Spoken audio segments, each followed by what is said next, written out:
Okay, we're on location today with our friends at Red Zone.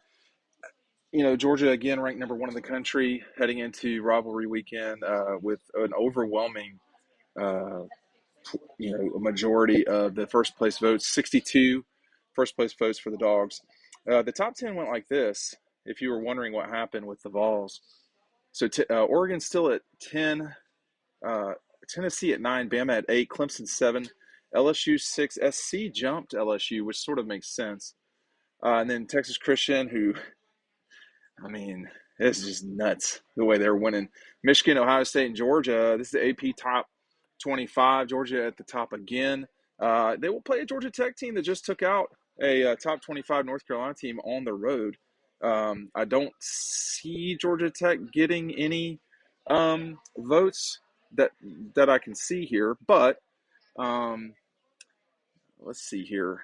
The AP is also pointing out that Georgia has a school record with the 10th appearance this season at number one, and that is a school record. Last year, they had 9 number ones, which was most in school history. So we're seeing sustained success from Kirby and company. Everyone's body, or the limbs and phalanges, is that what they usually call, or have numbed out from last night. It really was quite cold.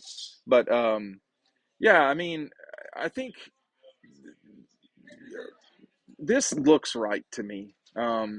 It would be, you could make the case that USC should be at 4, but this is the AP poll, and what they do is they say, okay, who's undefeated?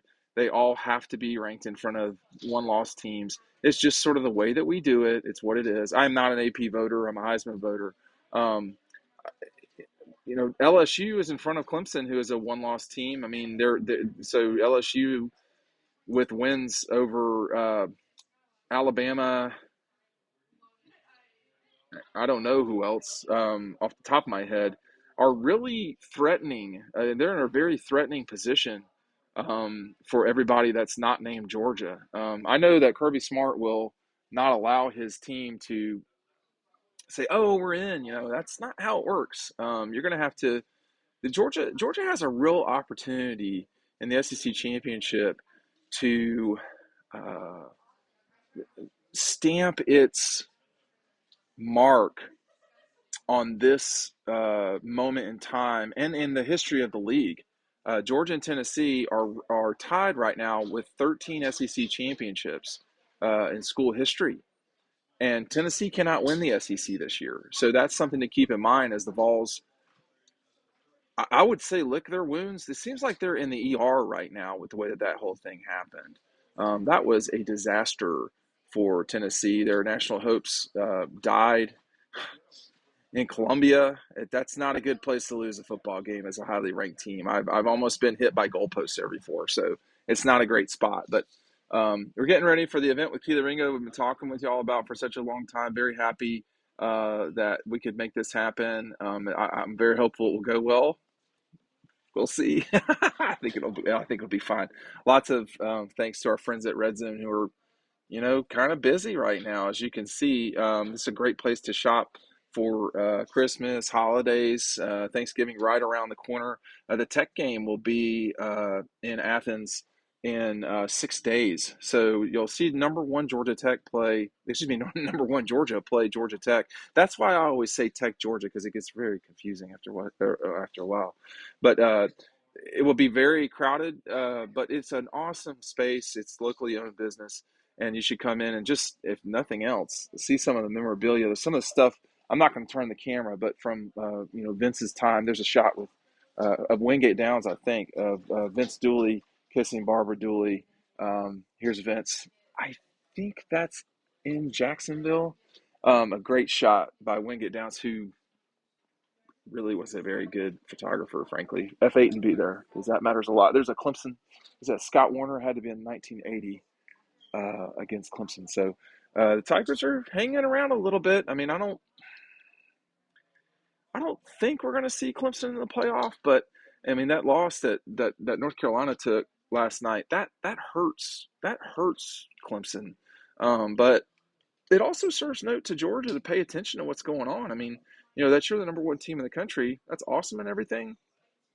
But after that sort of, because it was cold, lethargic performance last night, I think it would make Georgia folks who have a bunch of Larry Munson pumping through their veins, it would make them feel better if um, if they just came out and really did to Georgia Tech, which they should do. I mean, they're a significant favorite. They should be a significant favorite.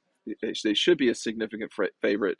This is a Georgia team that is knocking on the door of another playoff appearance. They are favored to win the national championship. They're a significant favorite over the Jackets. They're going to be a significant, although half as significant, a favorite over LSU. That number keeps going up. Um, right, this is a well-positioned team, but how are you going to finish the year? The young man that we're going to see here in a few minutes, Kelee Ringo has had a pretty good 3 weeks. 2 interceptions in the end zone. One he almost took to the house. Um, Everybody's got to play well because the challenges are about to get real serious when you step inside the dome. And even just with the way that Tech is playing, no, I have no confusion about who I think will win the Tech Georgia game. But at the same time, I think you have to take every game seriously. I mean, we've seen Georgia Tech come to Athens and beat Georgia. I don't know if we've seen them shock Georgia. I did maybe in the year 2000 or 98, maybe. But, Tech's only success in this series in the last 30 years has been in Athens. And so, I don't, when you look at the run to the Rose Bowl in 17, there's a direct line to the loss to Georgia Tech in 2016. There's a direct line because that meant the return of not just Nick and Sony, but Lorenzo, Davin Bellamy. I mean, everybody came back because they were not happy with the result of the Tech game. And when you think to the 2014 Georgia Tech upset of the Dogs in Athens, I mean, Tech was a 14-point dog or a 12-point dog. It was a noon game. Georgia just the day before watched Missouri uh, win the SEC East in a game that your Arkansas just couldn't bail Georgia out. Well, there's no bailing out anymore. This program is at the stage where just the way that they play, the way that they execute, it's constant. They're striving to be perfect. Now, it doesn't happen.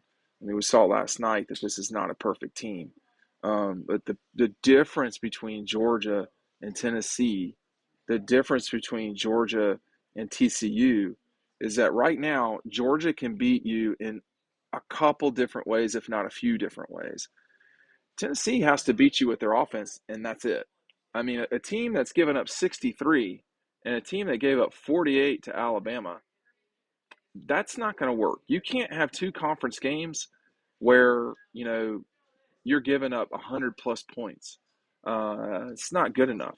And we can, Tennessee's had a great year. I mean, they really have, but what happens if Bama kicks that field goal, Then you're still looking at LSU being in the championship game, but you can't get scored on like that. You're asking to lose. You can't outscore people by scoring 65 points on the road. It's insane.